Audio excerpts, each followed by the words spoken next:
Great. So welcome to season 2 of the Future EX. Andrew, thank you so much for joining me today. I'm really excited to take you through and hear a little bit about your life and your experience. So welcome. Thank you, Sally. It's wonderful to be here. So thank you for the invite.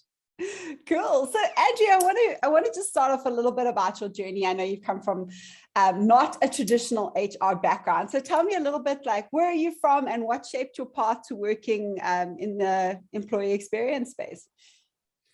Sure, Sally. Like you say, I actually know very little about HR, but don't tell anyone that in the business, please.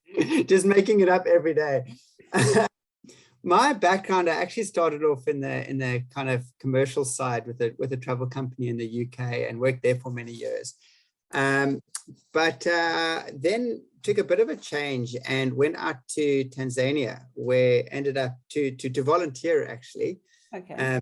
Non-profit organization there, which was supporting people with HIV to start their own businesses, which was a wonderful experience. We ended up staying out there for a year and as country manager out there, supporting a number of programs. And coming back actually to the UK, or going back to the UK after that, was really looking at what does international development, or what does development mean in kind of a first world context, and where do we go with this? How do I follow my passion, which I felt very strongly was in that area? And something I believe very strongly in, is this kind of follow the passion, follow the energy. And came across at that time what they call CSR, corporate social responsibility, and ended up diving in there. And I worked in corporate social responsibility for many years, really supporting businesses with kind of setting up sustainability strategies in the UK and in Europe. Before moving back to South Africa, which must have been about 6.5 years ago now. And coming back here, I was so fortunate to get a role with Food Lovers Market. And actually at that stage, it was 2 or 3 days a week. It was supporting smallholder farmers to get into the Food Lovers Market supply chain. And you've got to be careful what you wish for, because I started to notice how many great things the company was doing. So I went to the CEO and I said, look, you're doing all these amazing things that nobody knows about and you don't know about, and you should really develop a strategy around this. And from there, Earth Lovers was born, and Earth Lovers is the sustainability strategy for Food Lovers Market. Not that that's when their sustainable thinking started. It started probably when they founded it, but certainly the formalization of the strategy and giving it a name kind of birthed a new beginning for it, if you like. Yeah.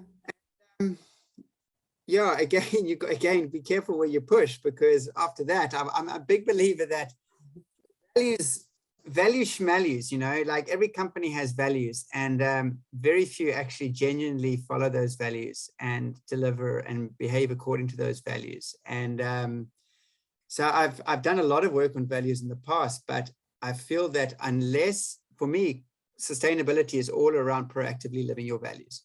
Yes. And sustainability, yes, you can put on, I don't know, solar, or you can reduce electricity. You can do those things without thinking too much, but actually genuinely getting into the hearts and minds of the community and hearts and minds of your people, and really understanding some of the climate change and environmental trends that are happening takes more heart than it does head.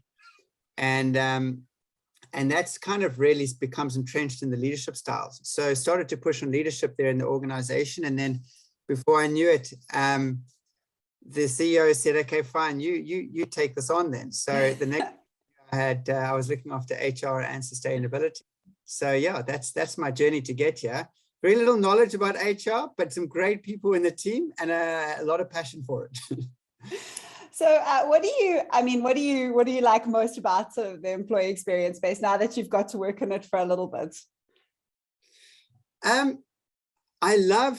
So for me, I think I'm driven by the ability to create change. And I think employee experience, if it is used as deeper than just simply a communications tool, it can change lives.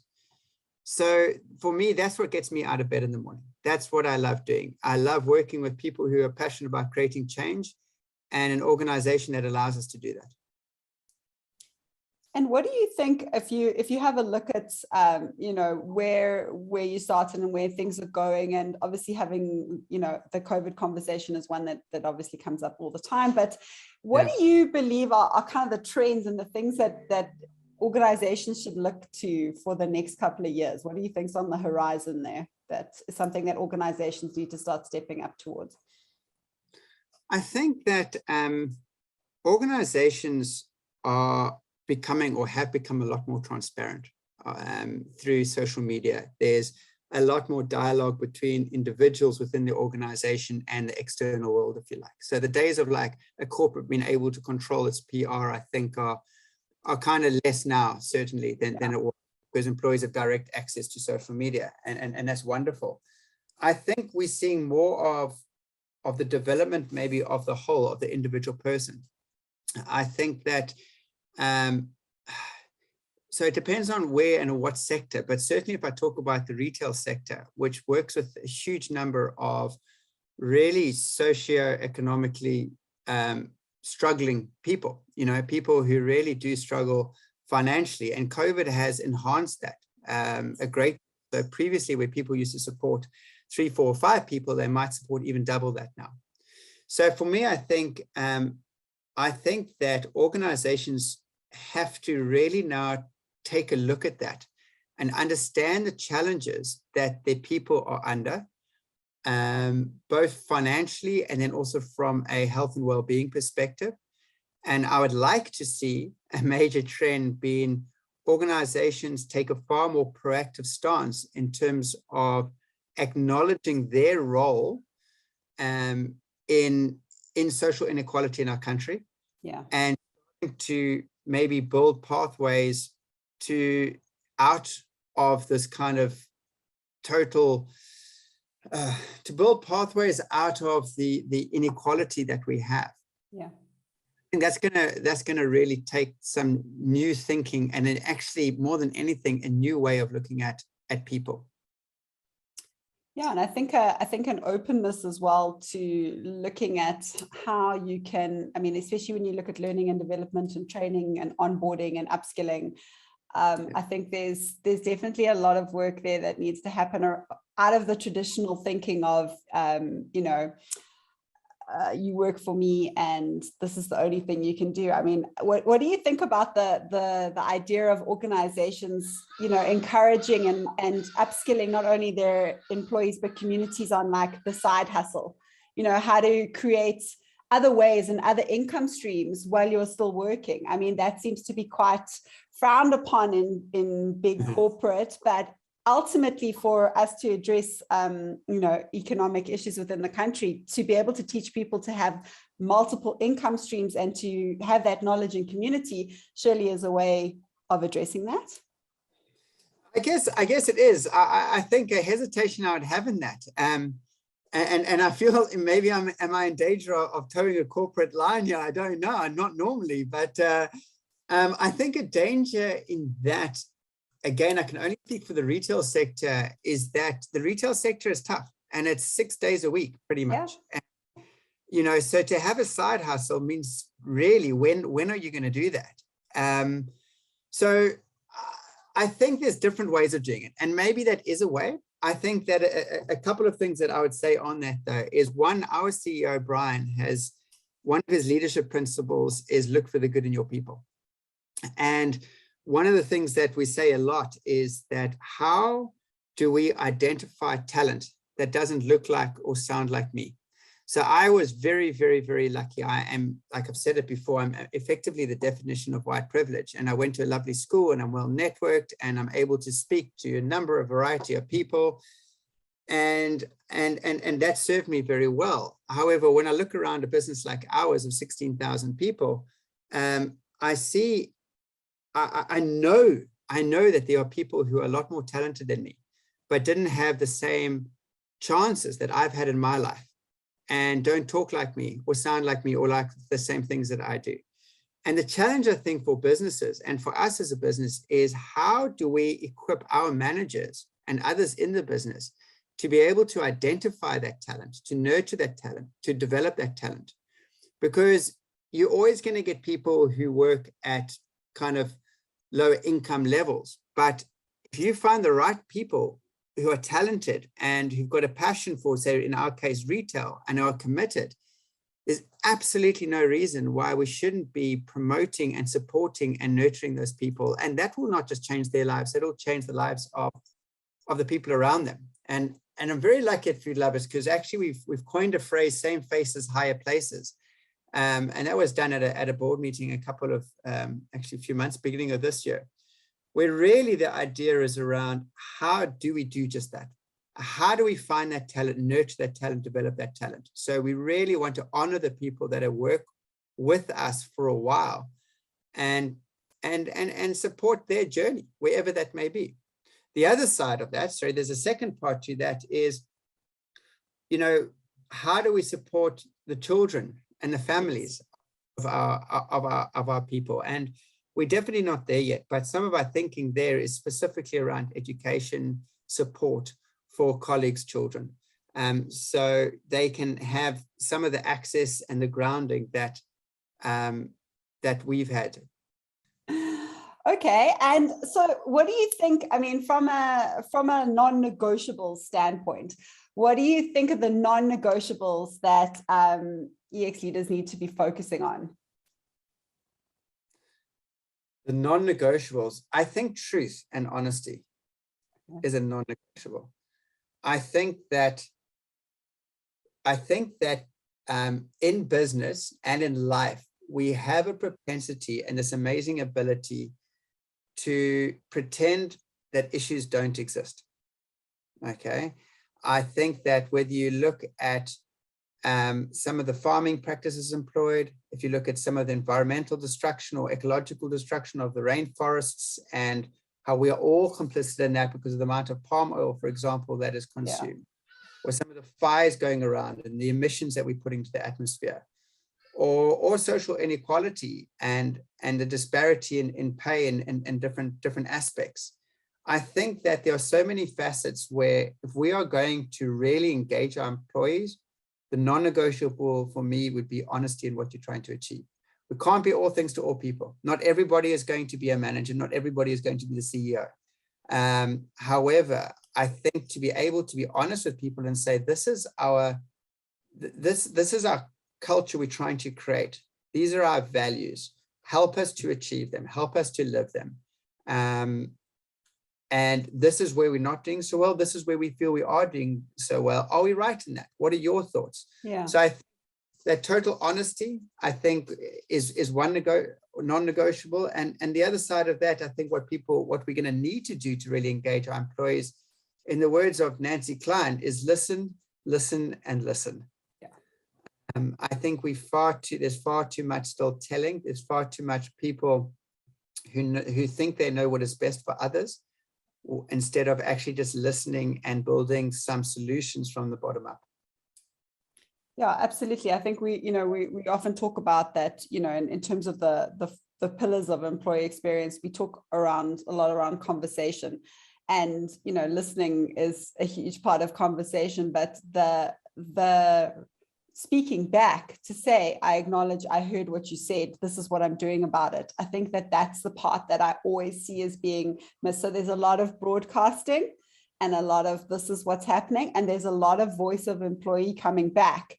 But yes, answering what the employees say with, this is what we heard, this is what we're doing about it, rather than, as you say, putting the PR spin on it and actually saying, honestly, a lot of people said this, we heard this, we're actually not sure what to do here right now, but we are working on it. No, or I'm not sure, I don't know right now is also an answer.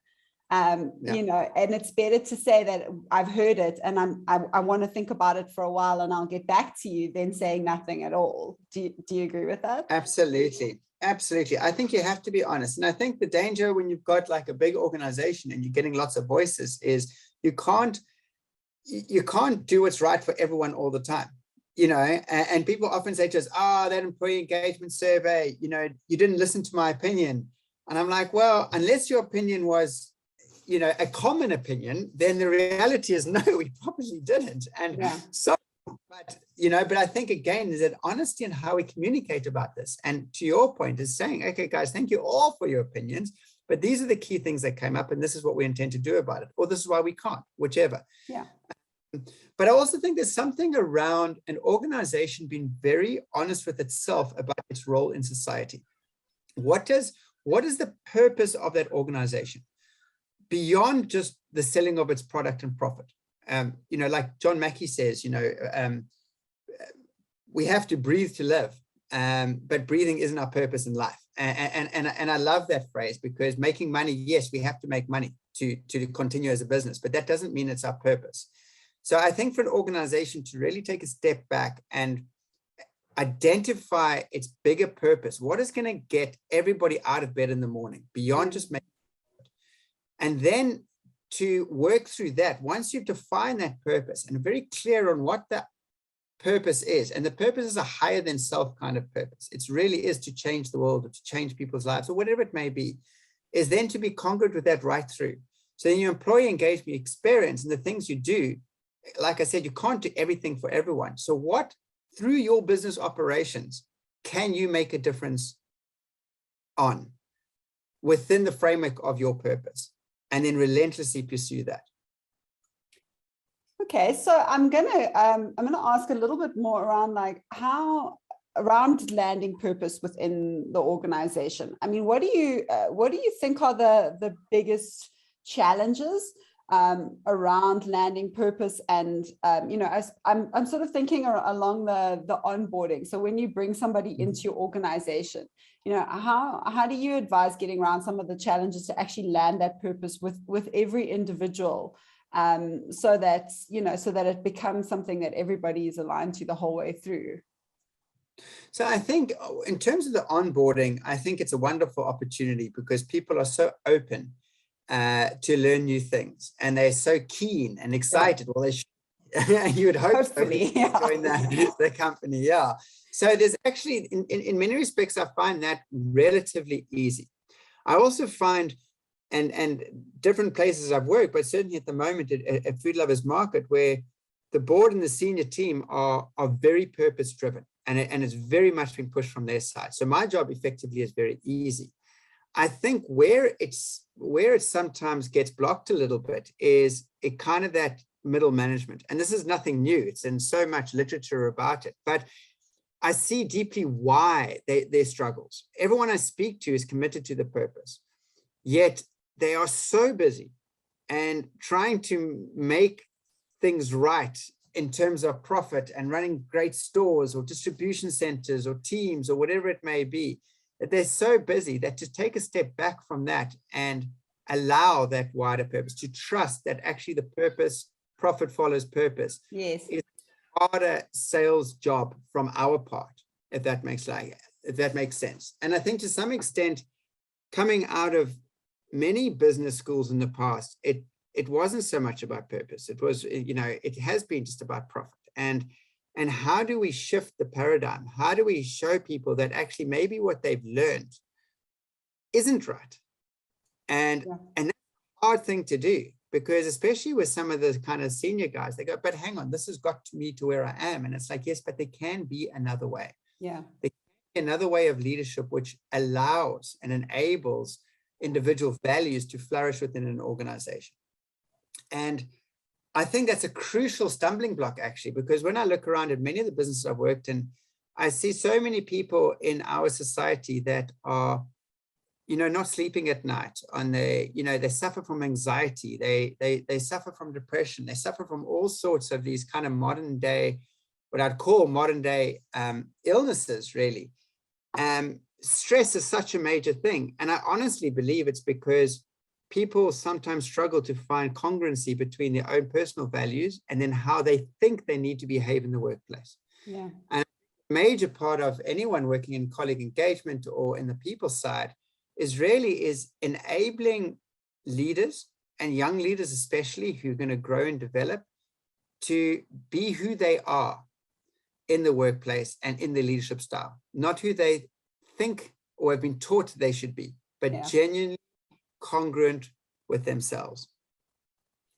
Yeah, I mean, it's really hard to lead off a framework that you learned in a textbook. You know, it's much easier to lead with who you are. And I think it's something you know, it came up a lot in the first season that we shot of this, was how many, I mean, I'm speaking more specifically from a female perspective, how many people I interviewed that said, you know, once I got over the fact that I could be myself in a leadership position and not have to be what I perceived as harder or tougher, or, you know, I could actually lead with the natural empathy that I felt, and it actually yielded bigger results for me, because I'd been taught that to be in a leadership position I had to be, and a lot of air quoting here, more manly or masculine in my managerial style.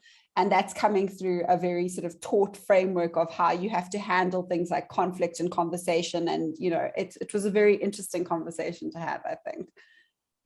If we are going to get all these challenges in society that we face, whether it's ecological destruction or whether it's social inequality, we have to align those values. We have to be able to be ourselves, because I think a lot of the time business is very head dominated. Well, I know it's very head dominated. It's all about thinking, and almost we're encouraged to be in our heads all the time. And I think the balance between how much we've been led by our head and how much we have been led by our heart is totally out of sync.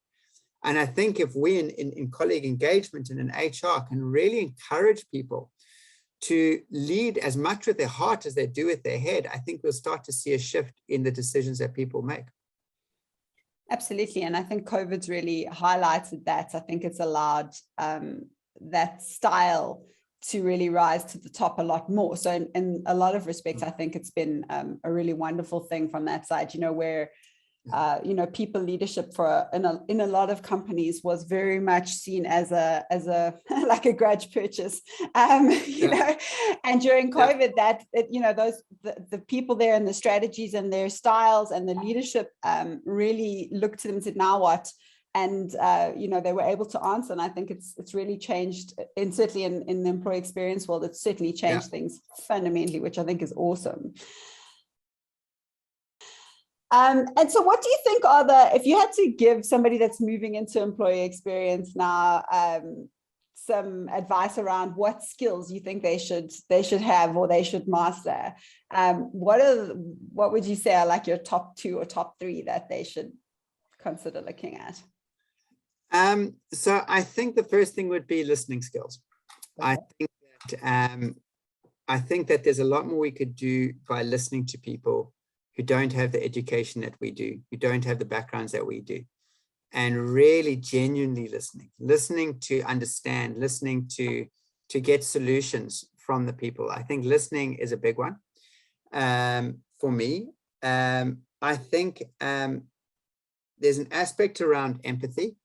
I think if is that a skill? I don't know, it's more of an attitude, isn't it? But is there a way that we can be more empathetic? And I think maybe that comes from listening. So if we can really start to look at have meaningful conversations, crucial conversations around some of the key topics with people within the business, with genuinely creating a listening environment where we can understand some of those issues, we'll be in a better position to help bring in interventions to support people through those issues. So I think listening will, in many respects, create an aspect of empathy if we're listening correctly.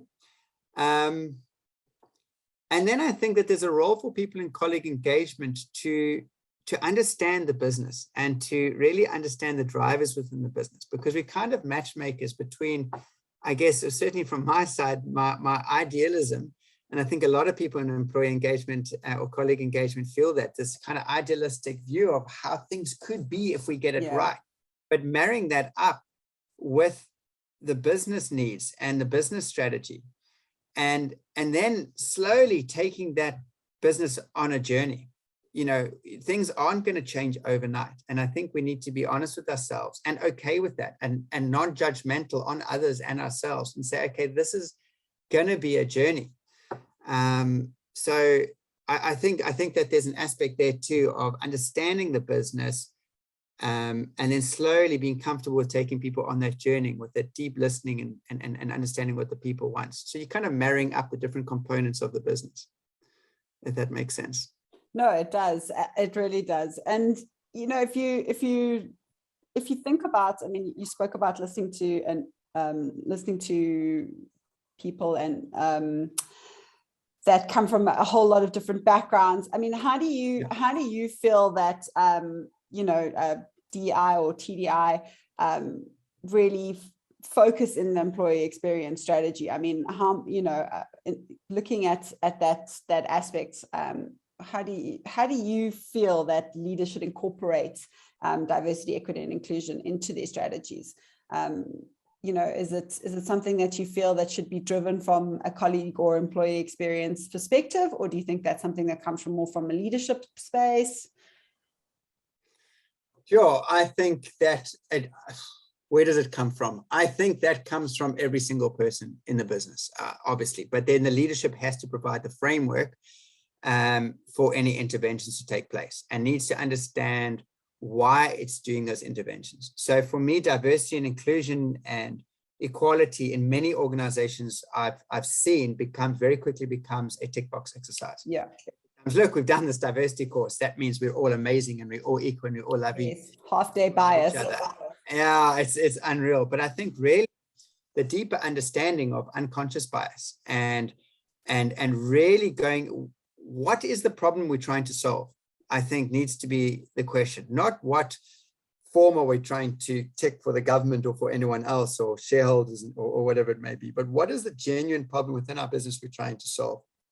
And I think for diversity and inclusion, if we look at that, there is a real lack of empathy amongst people in South Africa, generally I'm talking about, for each other and where each other's backgrounds, across the board almost. And I feel there's a huge amount of work there to do, to have these like really crucial circles and conversations within a business to talk about them. I mean, what an opportunity.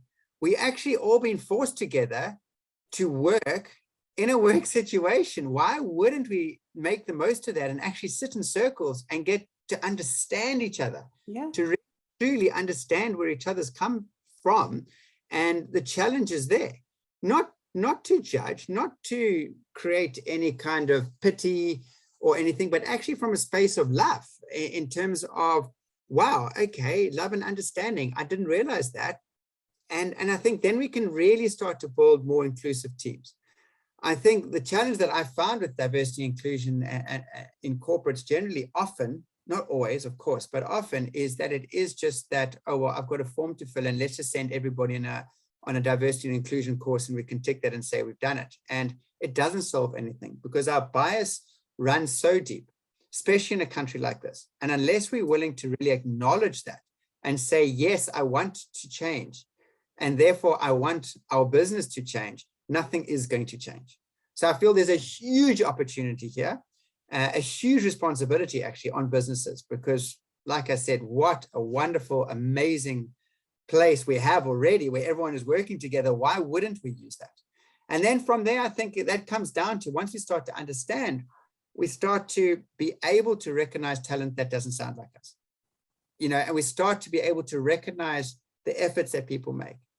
I think that there's a lot to be said. I mentioned to you previously about the Poverty Stoplight program that we've run. And, that was an amazing journey for us as a business to ask our people questions around, 6 key areas, not to do with work, to really start to understand the challenges people have in their lives.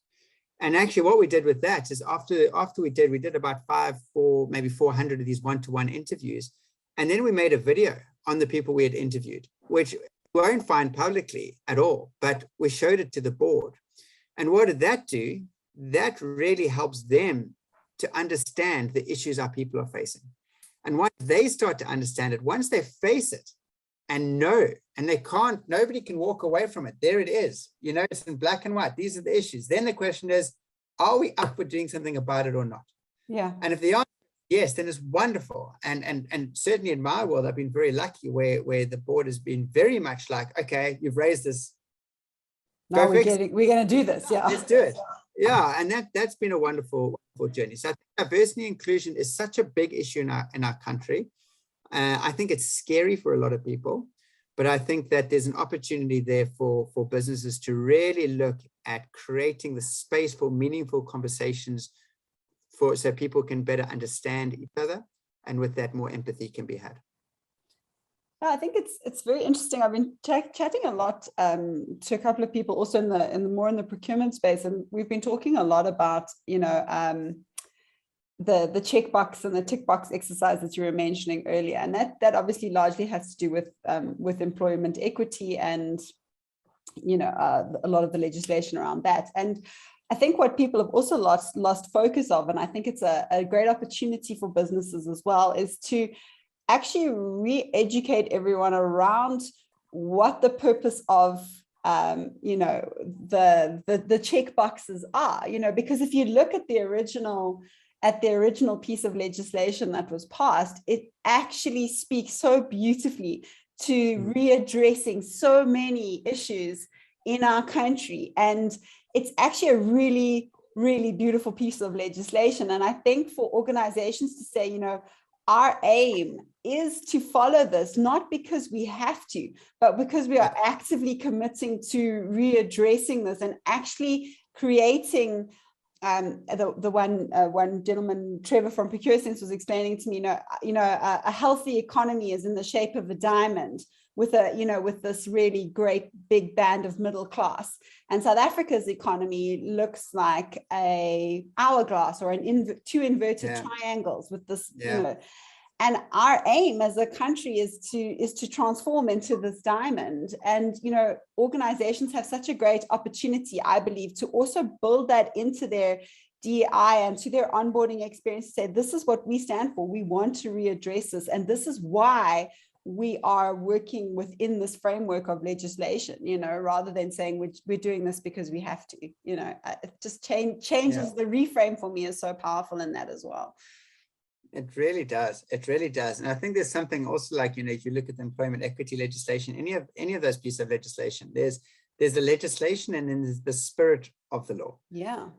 They don't always marry up so well. And I think actually for any organization to operate in South Africa now, in particular in South Africa, I think that to put our head in the sand and pretend that we haven't been part of a problem, or that the past, it was 25 years ago, why are people still moaning? Yeah, why haven't we moved on?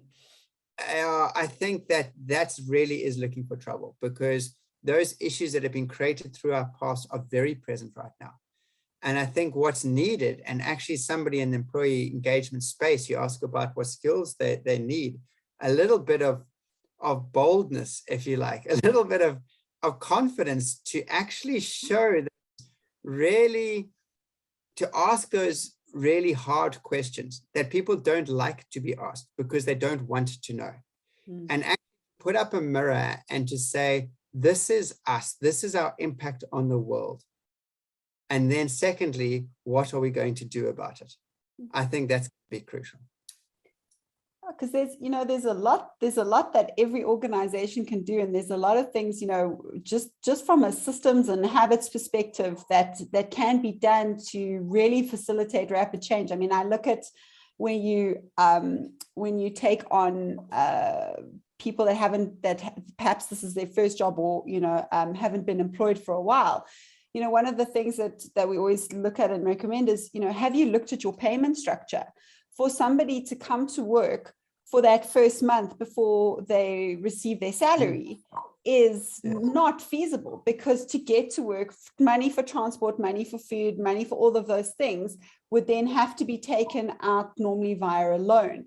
And that's obviously going to compound and create a more stressful, economic factor on that individual. Yeah. So if you can adapt your systems and your processes to say that if this is your case, we can pay you daily at first, and then weekly, and then monthly, to help you get back on your feet and not get further in debt.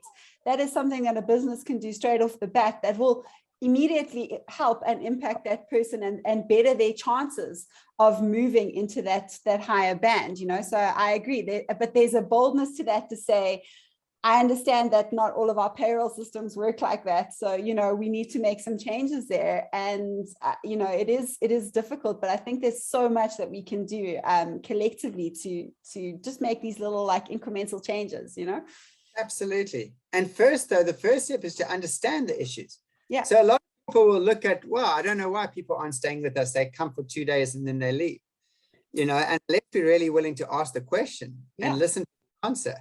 And then what's really important when you said about payroll systems, I find it through all walks of life, hey, that sometimes we're guilty of designing our interventions around our systems instead of our systems around the issues. Our systems are there to support what we're trying to do, not the other way around, if that makes sense. So there's always, systems can be changed, but yes, we absolutely have to look at what are the core issues, and then what, like you say, even if it's small things that we can do to support people. I use the example often of somebody turning up for work, and they're 5 minutes late, and they've come from an area where they've been living in a shack. Maybe it's been raining, they've woken up, they've had to spool water out of their house because of the storm, say here in Cape Town in the middle of winter. They've then walked for 15 minutes in the dark in the rain. They've waited in a queue for a taxi, got 1, 2, 3 taxis maybe, then walked another half an hour, and they arrive at work. And if they're 5 minutes late, you get somebody who, the manager's maybe just rocked up in their bucky or whatever it may be, and starts abusing them almost for being late. And I always look at that and I think, what is that person thinking? That total lack of understanding of what that person went through in that morning just to get there, the total empathy, and the total lack of just realization of what other people in our country, how they live and what they have to do to get to work. And I think anything that we can do in the employee engagement space to break down those walls, if you like, of understanding or of lack of understanding, and to build bridges across, to say to people, look, this is how our people get to work. We actually filmed, there was a beautiful film we created of Calvin, one of our employees, and we actually filmed him getting up at home at 4 a.m. and his journey to work and how he'd nearly been mugged and the multiple taxis. It was great fun filming it. I had loads of fun. It was fantastic. And we showed that at a conference, at a managers conference with 400, 500 of our managers, and people were in tears. And Calvin is just one person of thousands of our people who struggle to get to work. And actually just getting to work, they deserve a badge, of appreciation. Never mind the work that they do. Yeah. And I think what we had there was people going, do you know what? I always suspected that was such a challenge, but we never knew. And then again, what happens there is people in the organization really leading with their heart and saying, what can we do? What more can we do? How do we support this? And that's when the beauty starts to unfold, when people start to see and you open up their hearts, that you give them that space to make the kinds of change that are in line with their personal values. And then I think momentum gathers and honestly, beauty abounds. I 100% agree. Often one of the things that you see a lot on the different social platforms is you've got to meet people where they are.